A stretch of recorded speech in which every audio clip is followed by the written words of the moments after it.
ഗണതാഴിയിൽ വലയുവോരേ, കരുണയെ കാംക്ഷിക്കും മൃതപ്രായരേ, കരഗണതാഴി വലയുവോരേ, കരുണയെ കാംക്ഷിക്കും മൃതപ്രായരേ, വരികവൻ ചാരത്തു ബന്ധിതരേ, തരുമവൻ കൃപ മനഃശാന്തിയതും, വരികവൻ ചാരത്തു ബന്ധിതരേ, തരുമവൻ കൃപ മനഃശാന്തിയതും, ജീവന്റെ ഉറവിടം ക്രിസ്തുവത്രേ, നാവിനാൽ അവനെ നാം ഘോഷിക്കാം, അവനാത്രേ എൻ പാപഹരൻ, തൻ ജീവനാൽ എന്നെയും വീണ്ടെടുത്തു,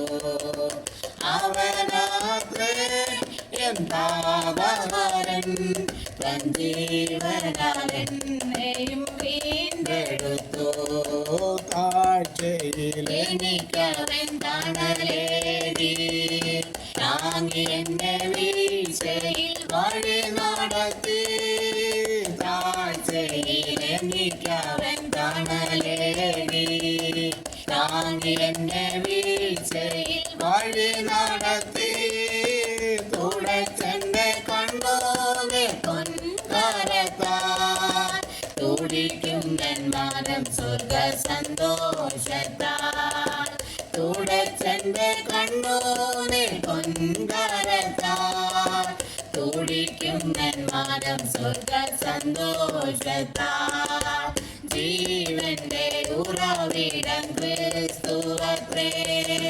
നാവിനാൽ അവനെ നാം ഘോഷിക്കാം, അവനാത്രേ എൻ പാപഹരൻ, തൻ ജീവനാൽ എന്നെയും വീണ്ടെടുത്തു, അവനാത്രേ എൻ പാപഹരൻ, തൻ ജീവനാൽ എന്നെയും വീണ്ടെടുത്തു.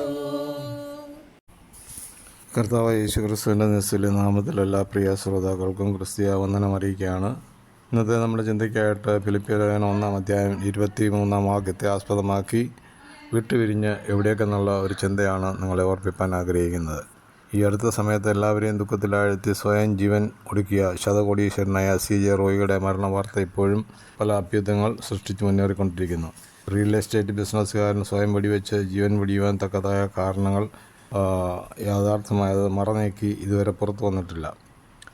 കോൺഫിഡൻറ്റ് ഗ്രൂപ്പ് ചെയർമാനായിരുന്ന വ്യക്തിയെ ഇപ്രകാരം നയിക്കുവാൻ കാരണമായ പല വിഷയങ്ങൾ ചർച്ച ചെയ്തുകൊണ്ടിരിക്കുന്നു. ഓരോ വർഷവും 1 കോടി രൂപ അനാഥരായ കുട്ടികളുടെ പഠനത്തിന് വേണ്ടി വേർതിരിക്കുന്നുണ്ടായിരുന്നു. 1800 കോടി രൂപയുടെ ആസ്തി റോയിക്കുണ്ടായിരുന്നു. 12 തരത്തിലുള്ള റോൾസ് റോയ്സ് കാറിൻ്റെ ഉടമയായിരുന്നു. കൂടാതെ ഫാൻറ്റം 8, ഫാൻറ്റം 7, ഗോസ്റ്റ്, റാത്ത് കൂടാതെ എല്ലാ ഇലക്ട്രിക് കാറുകളും ഉണ്ടായിരുന്നു. Ferrari, luxury sedans, SUVs, Mercedes S class കൂടാതെ BMW 7 and 8, Hummer, custom Ford Endeavour limousine, മറ്റ് നിരവധി കാറുകളുടെ കളക്ഷൻ തനിക്കുണ്ടായിരുന്നു. ദുബൈയിൽ കൊട്ടാരതുല്യമായ ഒരു വീട്, ബാംഗ്ലൂരിൽ നിരവധി ആസ്തികളുള്ള തൻ്റെ സാമ്രാജ്യം വിപുലമായിരുന്നു. എങ്കിലും തൻ്റെ ജീവനെ നേടുവാൻ കഴിഞ്ഞില്ല. ഏത് മനുഷ്യനും ജനനവും മരണവും ദൈവം നിശ്ചയിച്ചിരിക്കുന്ന ഒരു നിയമവ്യവസ്ഥയാണ്. ഒരു വ്യക്തിക്ക് തൻ്റെ ജീവനെ മേൽ കൈകടത്തുവാൻ ദൈവം അനുവദിച്ചിട്ടില്ല. അതിന് കാരണം ജീവൻ്റെ ഉടയവൻ സർവശക്തനായ ദൈവമാണ്. അതിൻ്റെ ഒരു ഉത്തമ ഉദാഹരണമാണ് ഇയ്യോബ്. സാത്താൻ ഇയ്യോബിൻ്റെ മേൽ പരീക്ഷണങ്ങൾ അയക്കുമ്പോൾ ദൈവം പറഞ്ഞത്, അവൻ്റെ ജീവൻ്റെ മേൽ നീ കൈ വയ്ക്കരുത്. ജീവൻ പകർന്നു തന്നത് ദൈവമാണ്. എന്നാൽ അനേകർ സ്വയം ജീവൻ നഷ്ടപ്പെടുത്തുന്നു. അപ്പോസ്തലനായ പൗലോസ് ഫിലിപ്പിയർ 1:23 പറഞ്ഞിരിക്കുന്നു, വിട്ടുപിരിഞ്ഞ് ക്രിസ്തുവിനോട് കൂടെ ഇരിപ്പാൻ എനിക്ക് കാംക്ഷയുണ്ട്, അത് അത്യുത്തമമല്ലോ. എന്നാൽ ഞാൻ ജഡത്തിലിരിക്കുന്നത് നിങ്ങൾക്ക് നിമിത്തം ഏറെ ആവശ്യം. ഭൂലോകവാസികൾ ആയ സകല മനുഷ്യരും ഏറെ ചിന്തിക്കേണ്ടതും ഉറപ്പുവരുത്തേണ്ടതുമായ വിഷയമാണ് വിട്ടുപിരിയുമ്പോൾ എവിടേക്കെന്നുള്ളത്. ദൈവം മനുഷ്യനെ സൃഷ്ടിച്ചപ്പോൾ അവൻ വെറും രൂപം മാത്രമായിരുന്നു. ആ രൂപത്തിലേക്ക് ദൈവം തൻ്റെ ജീവശ്വാസം മൂക്കിലൂടെ ഊതിയപ്പോഴാണ് മനുഷ്യൻ ജീവനുള്ള ദേഹിയായത്. ദൈവം ഓരോ മനുഷ്യർക്കും നിയമിച്ചാക്കിയിരിക്കുന്ന ആയുസ് കഴിയുമ്പോൾ ഇരുമ്പിനോട് പറ്റിയിരിക്കുന്ന കാന്തം പോലെ മനുഷ്യൻ്റെ ശരീരത്തിലുള്ള ജീവൻ ഒരു ദിവസം വേർപെടും. കാന്തശക്തി ഇല്ലാതാകുമ്പോൾ ഇരുമ്പിൽ നിന്ന് കാന്തം വിട്ടുമാറുന്നത് പോലെ ആണ് മനുഷ്യൻ മരിക്കുമ്പോൾ ജീവൻ ശരീരത്തിൽ നിന്ന് വിട്ടുമാറുന്നത്. സദൃശവാക്യം 20:27 പറയുന്ന മനുഷ്യൻ്റെ ആത്മാവ് യഹോവയുടെ ദീപമെന്നാണ്. സഭാപ്രസംഗയിൽ പറയുന്നത് ആത്മാവിനെ തടുപ്പാൻ ആത്മാവിന്മേൽ അധികാരമുള്ള ഒരു മനുഷ്യനുമില്ല, മരണ ദിവസത്തിന്മേൽ അധികാരമുള്ളവനുമില്ല. സ്വയം ജീവനെ നശിപ്പിക്കുന്നവർ ദൈവമുൻപാകെ കണക്ക് ബോധിപ്പിക്കേണ്ടി വരും. ദൈവത്തിന് മാത്രം അവകാശപ്പെട്ടതിനെ കവർന്നെടുക്കുന്ന ഏതൊരു വ്യക്തിയാണെങ്കിലും ദൈവമുൻപാകെ ശിക്ഷിക്കപ്പെടും. ആത്മീയ ജീവൻ നഷ്ടപ്പെട്ട മനുഷ്യവർഗത്തിൻ്റെ ജീവൻ പകർന്നു കൊടുക്കുവാനാണ് ദൈവത്തിനായ ക്രിസ്തു ഈ ഭൂമിയിൽ മനുഷ്യാവതാരമെടുത്തത്. മനുഷ്യവർഗത്തിനായി ക്രൂശിൽ തൻ്റെ ജീവനെ വെടിഞ്ഞത്. ഞാൻ തന്നെ വഴിയും സത്യവും ജീവനുമാകുന്നു എന്നരുളി ചെയ്ത കർത്താവിനെയാണ് ഹൃദയത്തിൽ സ്വീകരിക്കുമോ അവർക്ക് സമൃദ്ധിയായ ജീവൻ യേശു പകർന്നു തരും. നിരാശകളാണ് ഒരുവനെ ആത്മഹത്യയിലേക്ക് വഴിതിരിച്ച് വിടുന്നത്. അതിനാലാണ് പറയുന്നത് ആത്മഹത്യ ഒന്നിനും പരിഹാരമല്ല എന്ന്.